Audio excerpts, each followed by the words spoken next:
regular council meeting to order. Chief Lloyd, will you lead us in the pledge? I pledge allegiance to the flag of the United States of America and to the republic for which it stands, one nation, under God, indivisible, with liberty and justice for all.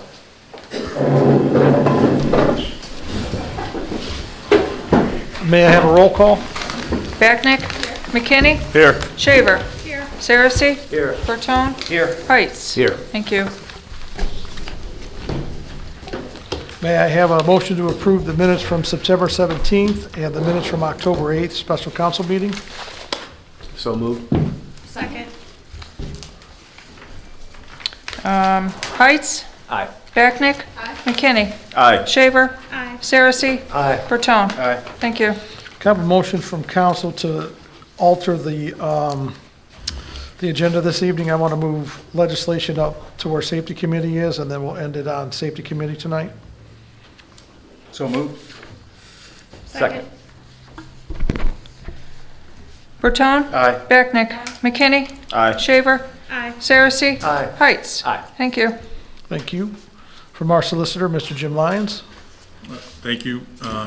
Over the weekend, there was an incident that involved one of the village's cruiser. An off-duty police officer ran into it, and I believe charges either have been issued or they will be issued against that person. And as a result, it's not proper for me as the village solicitor to prosecute that, and the village prosecutor to prosecute that case. So we need to appoint or hire a special prosecutor. It's actually the court that appoints the special prosecutor, but we will have to pay that person, and it appears the going rate's about $200 an hour. So I would ask at the appropriate time if somebody could make a motion authorizing the appointment of a special prosecutor. I've talked to Joseph Clammer, who's the law director of Eastlake, who has extensive experience in these kind of cases, and he's agreed to do that. So if I think he would be an appropriate person to handle the interests of the village in that. So other than that, I have nothing to report. So then I would think now would be the proper time then to make a motion to appoint a special prosecutor. Do we have to name the prosecutor? It doesn't hurt to put it in. Okay. So that we would be naming Joseph Clammer. Joseph Clammer, right. As that special prosecutor at $200 per hour. Right. And that is to represent us in the case. Right, in the prosecution of the case. Okay, gotcha. And for that purpose only, right. Okay, So- thank you. If I can get a motion for that? So moved. Nope. Second. Oh, now you're confusing me. Hold on. 4 and 2. All right. McKinney? Aye. Saracey? Aye. Backnick? Aye. Shaver? Aye. Bertone? Aye. Heights? Aye. Thank you. Thanks, Jim. Okay. Can I have a motion to approve October 31st, 2024 from 6 PM to 8 PM as trick or treat here in the village? So moved. Second. That was you, Mr. Bertone? Yes. Thank you very much. All right. Shaver? Aye. Bertone? Aye. Backnick? Aye. McKinney? Aye. Saracey? Aye. Heights? Aye. Thank you. Okay. From our administrator, Lucas Darling. My report is in your packet. Few highlights or updates since that went out. We have received a copy of the Lake County Solid Waste Management Plan. That will be presented for your approval at the next council meeting. I will also send out a copy of it if you are so inclined to read the 200-page plan. We received preliminary quotes from BBG for employee health insurance. Aetna, our current carrier, will provide a renewal quote in late October or early November. After that, we'll set up a meeting with employees to go over the various plan options. And then the goal is to have a recommendation before council at the November meeting.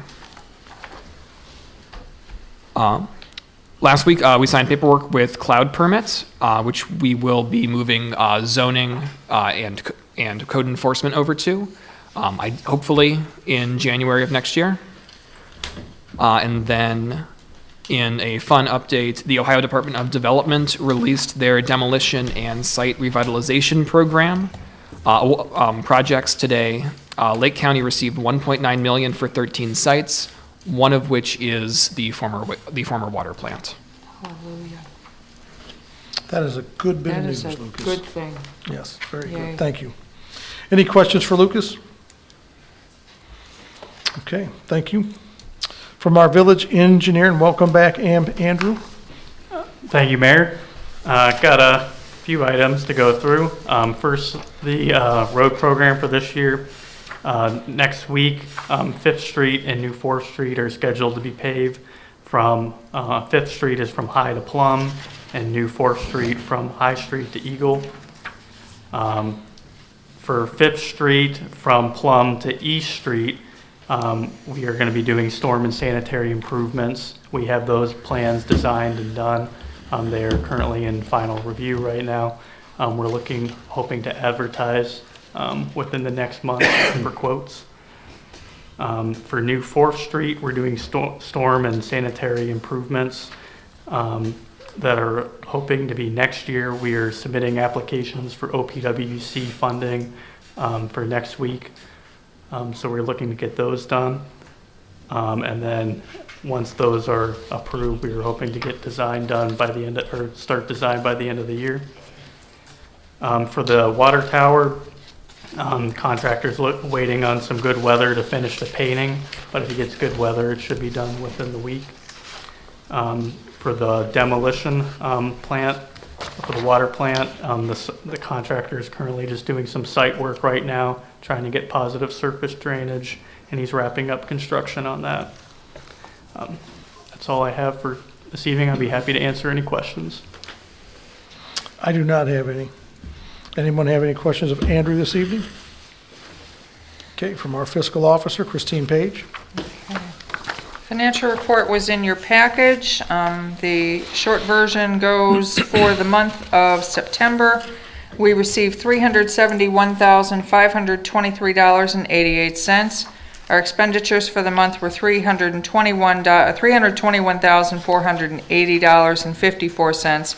Your reconciled balance is $3,962,482.27.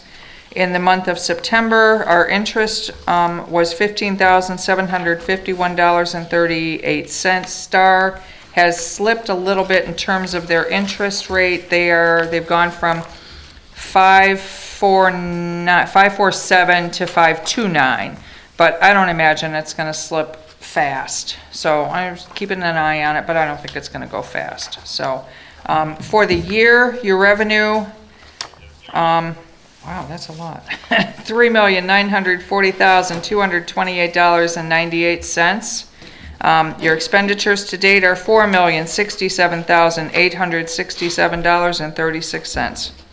That's all I got.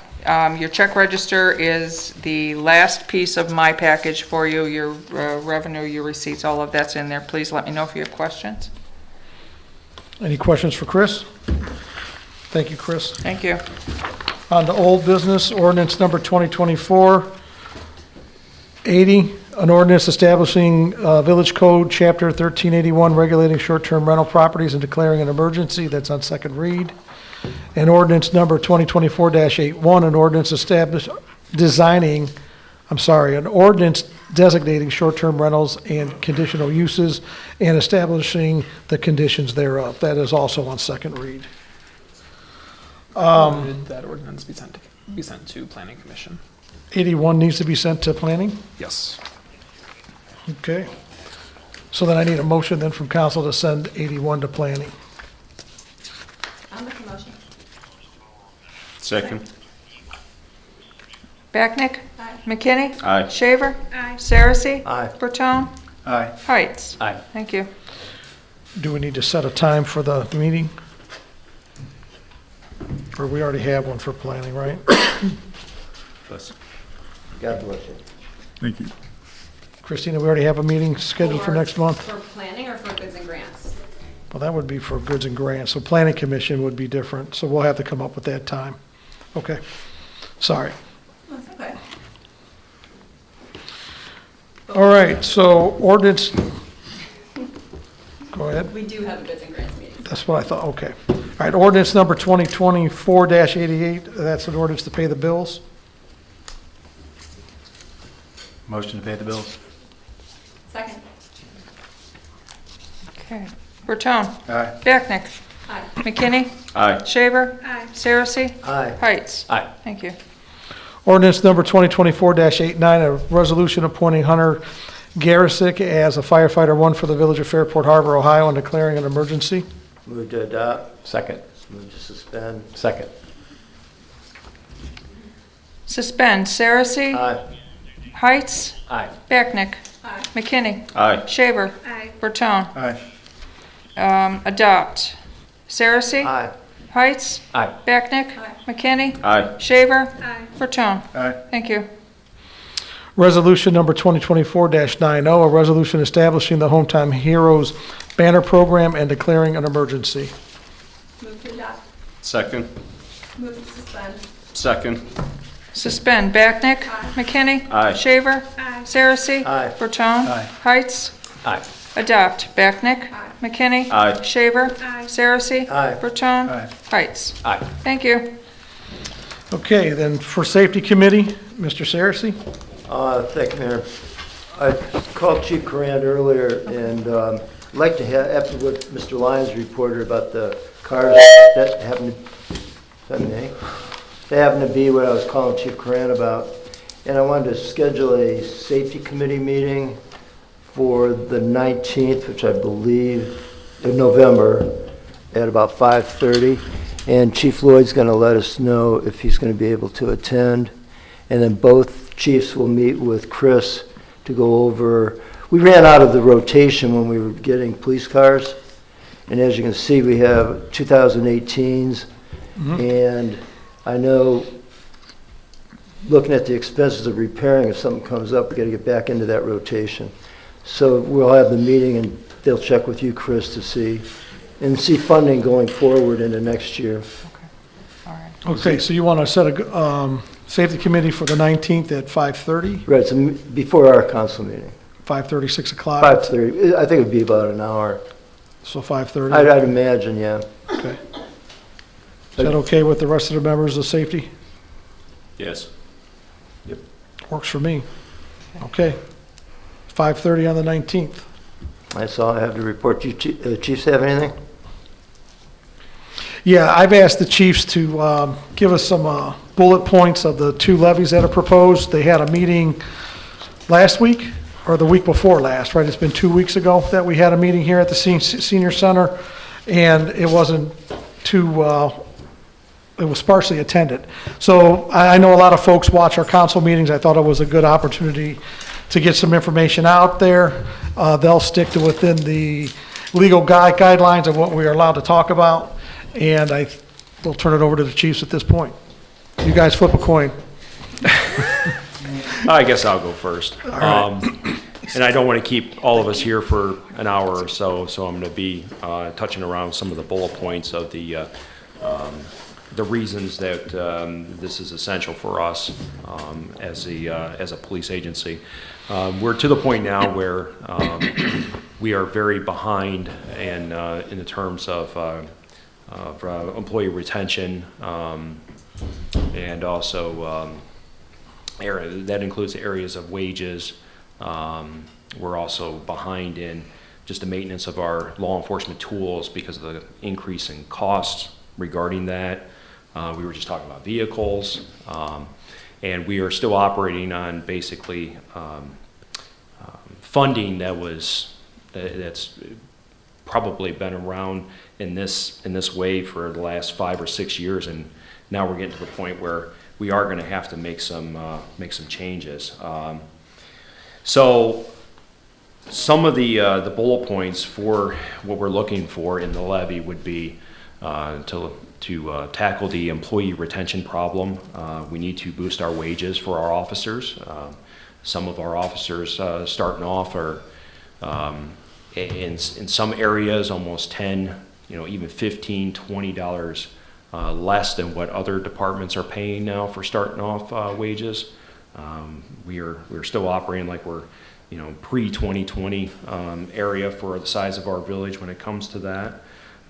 We also are, with this, we need to look at additional personnel as well to add to it, because right now we're operating with usually on a shift one officer, and with our call volume and the way things have been progressing in the village, and we're getting an increase of population and daily visits and things of that nature, we are having an increase in business.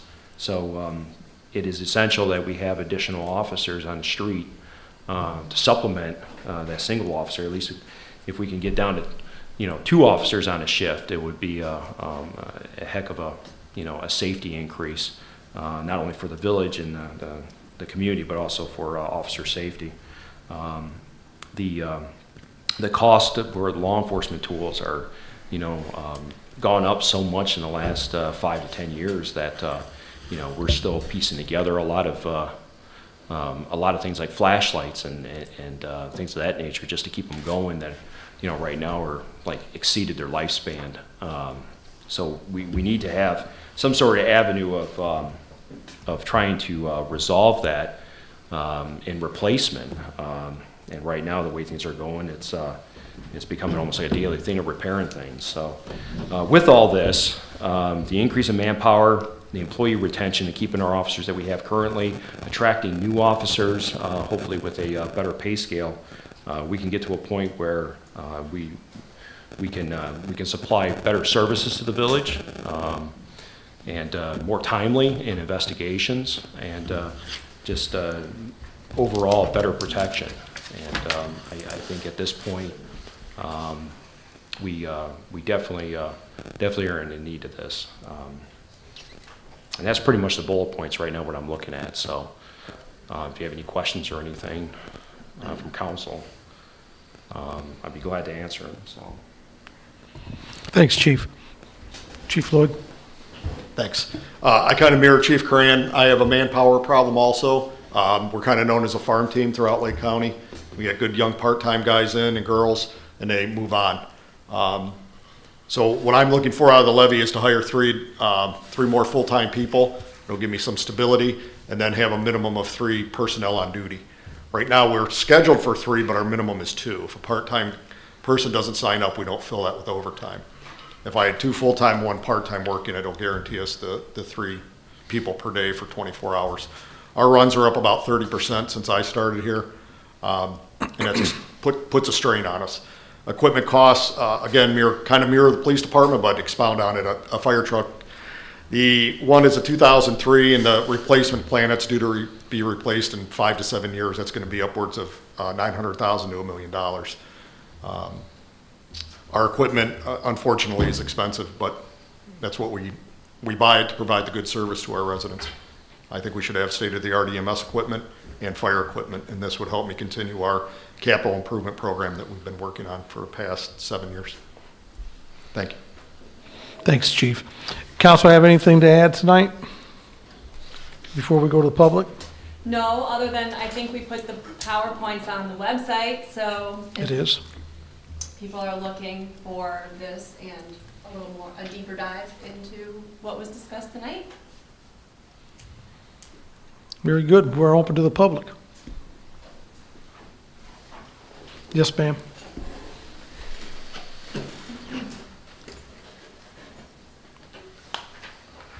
Hello. Carla Ribozzi, 501 New 4th Street. I just wanted to bring to the attention of the village and perhaps Andrew, our street has been flooded pretty much since the rains. And it was ground down, and it's been worse.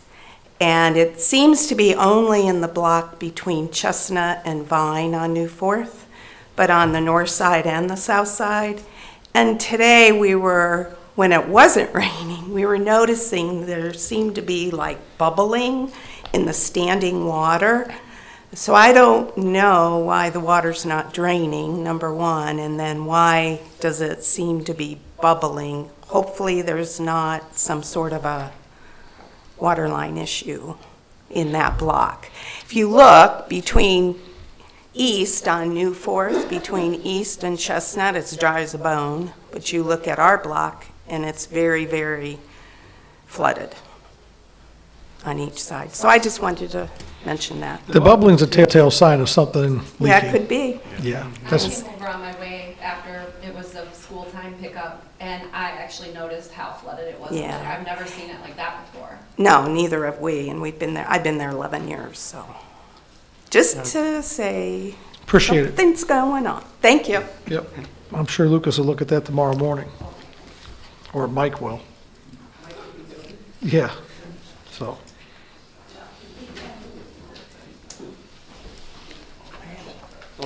Zach Weaver with Bethel Sexton Property Management. Just wanted to take one quick second here and thank Chief Cran and Chief Lloyd for what they do. And, you know, we fully support the levies. The fire and police departments here in Fairport, we operate in many communities, and they are vastly superior here in Fairport than they are anywhere else that we operate. And I know they're operating here with probably fewer people and half the budget. So we support what you do, and thank you for everything, and we support the levy. I also want to talk a little bit about the Airbnb ordinances. The way I kind of look at those is, I know there's a lot of Airbnbs in town. Some people are better operators than others. There's quite a few out there. We own 11 of them. I think last count there was like 50 some Airbnbs in town, and we're 11 of them. But with that said, you know, there's some good operators, there's some bad operators, but at the end of the day, we've got a lot of people that are investing a lot of money and resources and time to make our downtown vibrant again.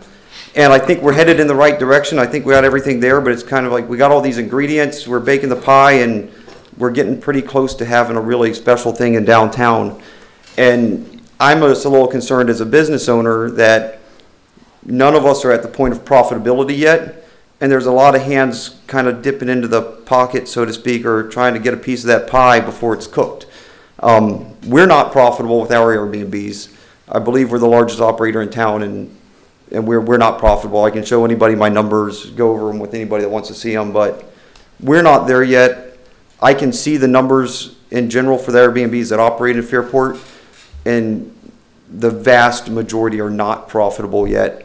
And now we're looking at getting these regulations put on us. Some of them well-deserved, some of them, you know, we could argue with. But at the end of the day, for me, it's a cost-benefit analysis. We're not profitable yet, and we're getting hit with quite a substantial amount of taxes in the form of either fees through the village or taxes through the county. But my concern is that, as a whole, I think it's a net positive for the village, the Airbnbs. And I'll be very honest, we are reevaluating our business presence in Fairport, and the regulations are part of that. Our Airbnbs do not perform like they should.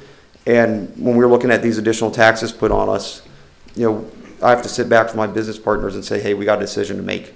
So I just wanted to kind of make the council aware of that, and hopefully, you know, we can kind of look at that, and maybe there's a way to get the safety side of it in place, but also help with the profitability and the cost side of it for the business owners. Because there's, again, I think they're a net positive. I think the community wants them. But at the end of the day, we have to make them successful or they're going to be gone. So, thank you. Have a question? Yes. What do you think the root cause is of not being profitable? There's a lot of issues. So if you look at Fairport, it's a summer market for the short-term stays. Our Airbnbs, we're splitting about 60-40 long-term stays versus short-term stays. And where you run into is, it's basically like a hotel type business, right? You need to run long-term stays or you need to run short-term stays. Those two businesses aren't very congruent, but there's not enough business in Fairport to run all long-term stays, and there's not enough business to run short-term stays. And the real issue, the winter months are a killer, because it doesn't matter how low you take your rates here, there's not people coming to the village in the winter months for short-term stays.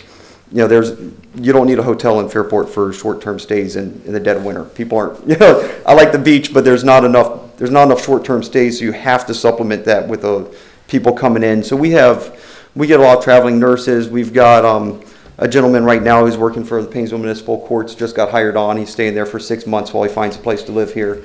So we've got a lot of that, but it's really difficult because you're almost running two businesses at once for us out of the same building. We have 11 units in one building. So we have 201 3rd Street. So for us, it's more of almost like a boutique hotel than an individual house. But really, it's the occupancy rates. And then if you look at it, so if you can get past the occupancy issue, then you have a rate issue. You know, the rates that we can charge are very, we're $125 a night at our facility. So we're $125 a night. If you look at it long term, that's your borderline profitability at that point. And we've played with the numbers. You raise the rates $10 and the places sit empty. You know. So you have locations in other municipalities. Which ones are more successful and why? On the Airbnb side, we only have those in Fairport. Okay. So we've got 201 3rd Street's our building that we have. We've converted it from a low-income housing to Airbnbs. We've fully renovated the building. But we operate as a whole. We have 150 rental units within the surrounding area in Lake County. Okay. And obviously we have 95 units here in Fairport Harbor. I really like the village, and it's a great place for us, for our business to be located. Well, thank you. You're welcome. I appreciate that. Thank you. Thanks, Zach. Thank you. Anything else this evening? Hi, Donna Rosenaw. I'm at 110 Vine Street. I was glad to finally hear some remarks about the police and fire. Sorry, I'm short. Because I wasn't able to go to the meeting. But my concern is, and I know you need the money, I have a son-in-law in the law enforcement business, and I don't doubt that you don't need the money. But my concern is the chances of it passing, being that we all just had our properties reevaluated. Mine went up about 35%, so I'm already looking at $100 more a month in my budget. And I just think, I'm afraid that the timing might not be good. So I'm wondering if there's any other ways, if it should fail, I hope it doesn't, but it could because of that, that we can get some business owners and some people together and try to figure out other ways we can increase our revenue. I'm sure there's got to be things that we can look at. I don't know exactly how we get most of our revenue right now, but maybe the tourism business and making the downtown is really looking so much better, but it could be even better yet. And I think if we could attract some new businesses, figure out what we're doing with that water plant property down there, maybe something that can drive business in here that's not only during the summer but year-round, would help the businesses in town if we could get some reason for people to come here in the wintertime. I don't know, I'm just trying to throw a few things out there because I haven't lived in Fairport very long, but we love it here. My property value has really increased since I've been here, and that's a good thing. So I don't mind paying the taxes to live here, but I'm just concerned that a lot of people are going to have an increase and then at the same time being asked to vote for a levy. Thank you. Thank you. Anything else? If not, a motion to adjourn. Second.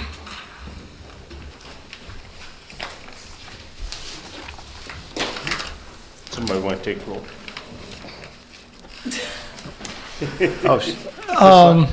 Heights. Aye. Bertone. Aye. Saracy. Aye. Shaver. Aye. McKinney. Aye. Backdick. Aye. Okay, we are adjourned.